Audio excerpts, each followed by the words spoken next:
boat to cross over the sea.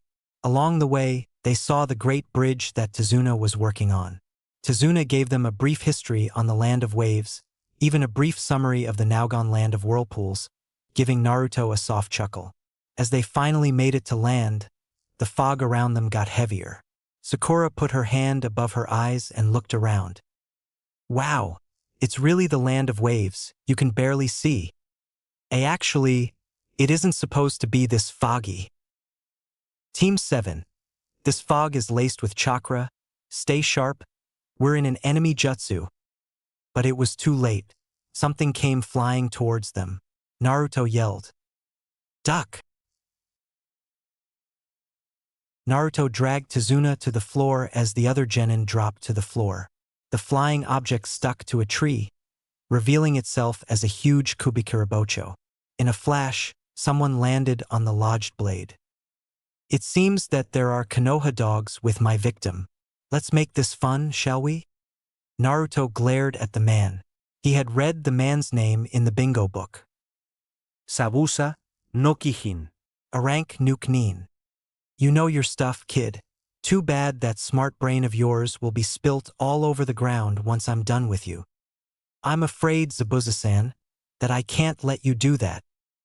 Though Naruto was really strong, he wouldn't be able to protect 4 other people while he's fighting. The fog started to clear up a bit, revealing Zabuza's appearance. The man had wrappings around his face and neck and a belt across his chest to hold his sword. His Hitai 8 on the side of his head with a scratch down the Kiri symbol. The man chuckled. Well, I might actually have fun this fight. Isn't that right, Shinobi no Inari? The boy with a fox mask and red votive bib. You're really as young as they say. Heard you were also adept with Kenjutsu. Flee on sight orders from the rebels of Kiri. My. Let's have fun, shall we, Inari? I guess there isn't really a choice. Naruto drew his ninjato out. The end of the red ribbon on the hilt had a golden bell that jingled. TSK. A bell gives away position. Shouldn't a high-class nin like you know that, Inari boy? Naruto ducked as the executioner's blade swung at him. Zabuza disappeared and the fog got more dense. Naruto-sensei, I can't see. I'm scared. Sakura dash. Oh, little genins are scared. Scared of killing? Scared of death? That's good. Though Konoha is getting really soft on their children. When I was your age, my hands were already soaked in blood. No matter, you should embrace this fear, for it will be the last thing you feel. Now where should I strike? Which arteries? Maybe I should just cut off all your heads in one swing. Zabuza appeared among the genin and Tazuna. But before Zabuza could strike, Naruto blocked the huge cleaver with his ninjato. I won't let you put a single finger on my students. We'll see about that. Team 7, Formation D. Protect the builder. Move away from here. As the genin took the builder away to the sidelines, Naruto and Zabuza jumped back from each other. Naruto shot chakra through his blade and charged.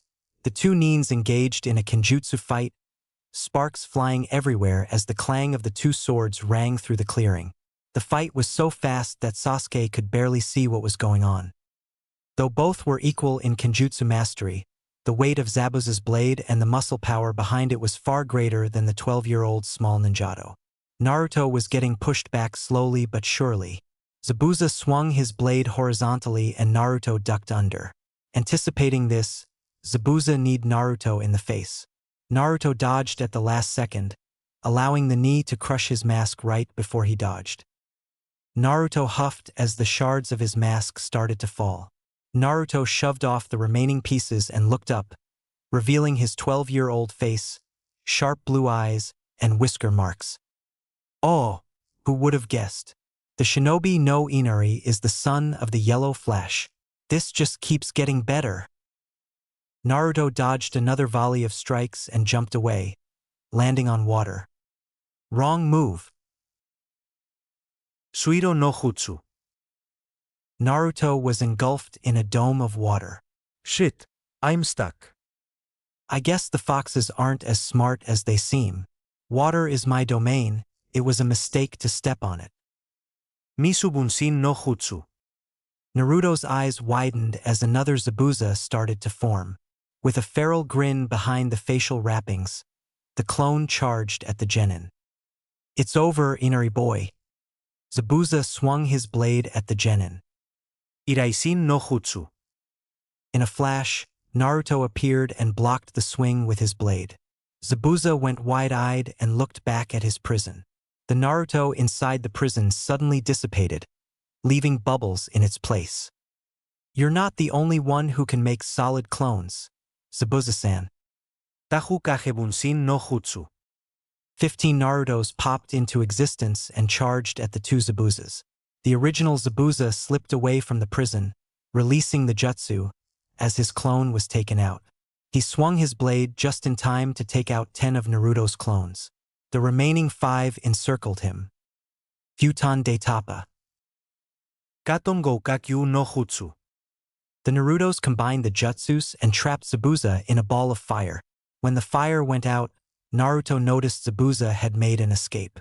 A few meters away, Zabuza rested behind a tree, sporting a few second and third-degree burns.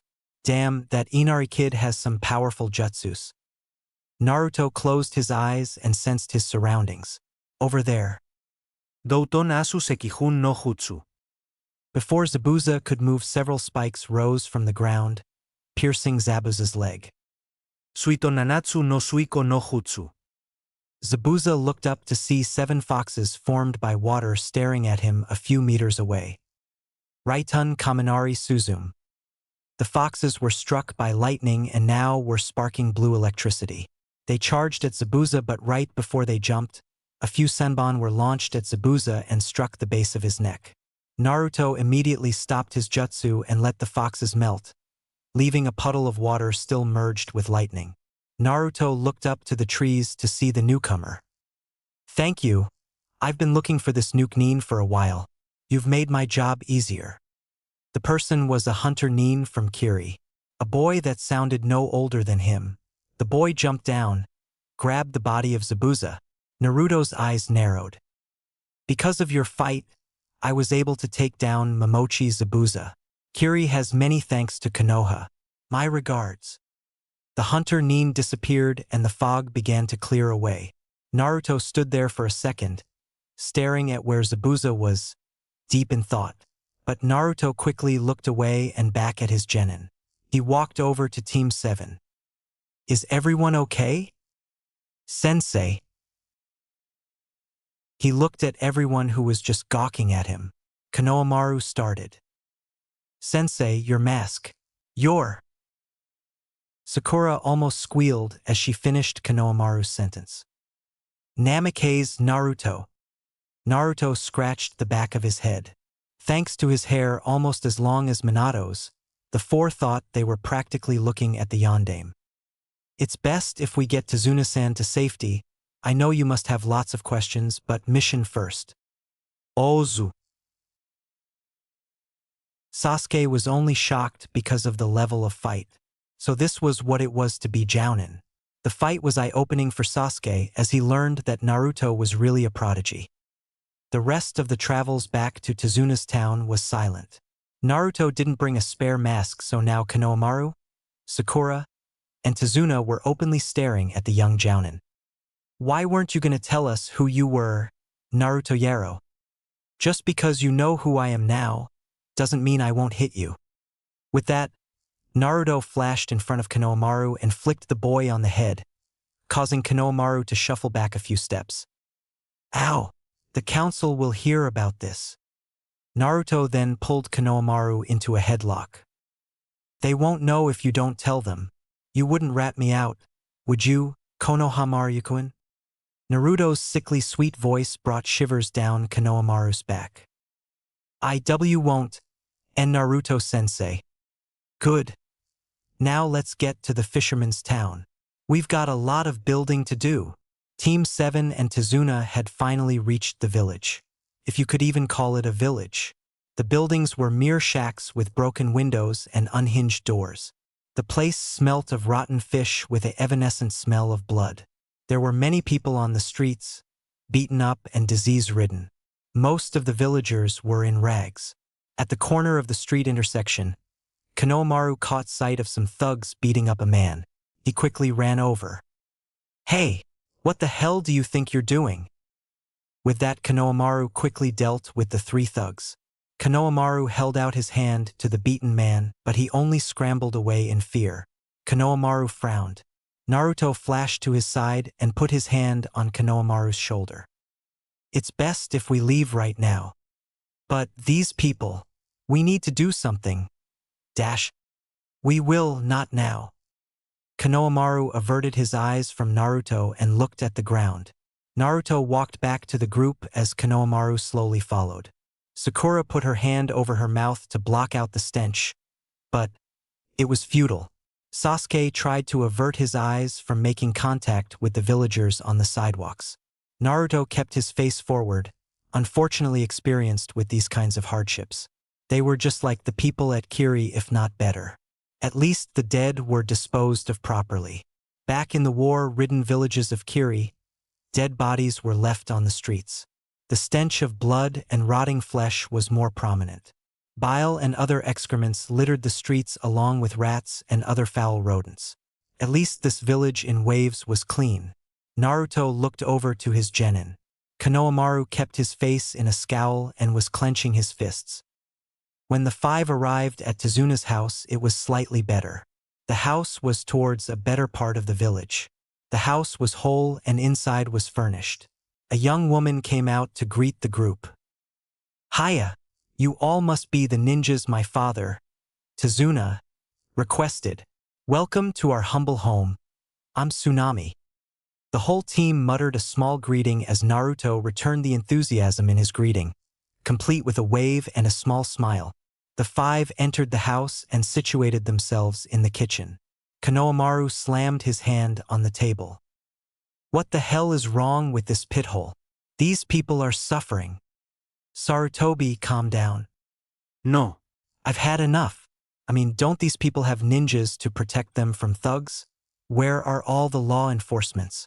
Why is this place so devastated?" Tazuna looked up solemnly. "We don't have ninja. Ever since our neighboring Yuzushigakure was destroyed, we never had any ninjas, leaving this place open for all the thugs to come in, and come in they did. This man, Gato, started to take over this place, hiring the thugs to do his deeds in promise of large sums of money." Naruto's eyes narrowed. Konohamaru's eyes widened in recognition, as well. "Gato? No way. He's like one of the richest men in the land. I saw it in a magazine back at Konoha. The very same. He cut off our water trade routes by seizing it with his thugs. Without our overseas trades, our economy collapsed. Most of the money are taken by Gato's thugs who took all the jobs and the food. Our hospital, if it even is one, consists of midwives and local healers. The thugs beat up a lot of people, so the hospital rarely sees patients unless it's really an emergency. The thugs like to rob us, beat us up for no reason. If your family has women, hide them. These men are ruthless. But with this new bridge I'm building, we won't need our trade routes. That's why Gato has been trying to take me out. I'm the reason why he is going to lose a lot of profit. Most of my builders are not paid, but it doesn't matter. They do it for free because they know the benefits that will come to them if this bridge is finished. They were all traders before, their businesses destroyed by Gato. URG, this Gato man. I really don't like him. Naruto-sensei. We gotta do something about this." "I agree. However, we need to take this slow and take in all factors into consideration." The genin looked up to Naruto as he continued. "I'll be going solo around the village to see what we can do. Meanwhile, I'll leave a clone to train you three and guard the builders during their working hours." "What will you be doing, Naruto-sensei?" Naruto's eyes narrowed at Sakura. "Things only a jounin can do." Naruto was interrupted by a small voice behind him. "Quit trying to act all tough. Gato is gonna kill you and you can't do anything about it. You act all tough but you can't do much, can you? I bet you've never been through anything as tough as we're going through." Naruto turned around to see a small boy standing at the frame of the door. Naruto's face distorted into anger, his chilling eyes freezing the child. "Hey kid, you want to know about tough? I'll tell you about tough. Go see Kiri Dash." "Naruto-san, please excuse Inari. He's a bit brash." Tsunami forcefully guided Inari from the room, but it didn't stop Inari from saying more. I bet Kiri is better off considering they actually have ninjas." Naruto slammed his hand down on the table and shot up from his seat. His eyes flashed with fury. Tazuna, a bit scared at the display of ki Naruto unleashed, attempted to calm him. Please, Naruto-san. Excuse the rudeness of my grandson. He has never seen Kiri before. He is speaking from inexperience, which I presume you don't have." Naruto flinched, collecting himself and toning down the ki. He sat down and took deep breaths. "My apologies, Tazuna-san, but you are correct.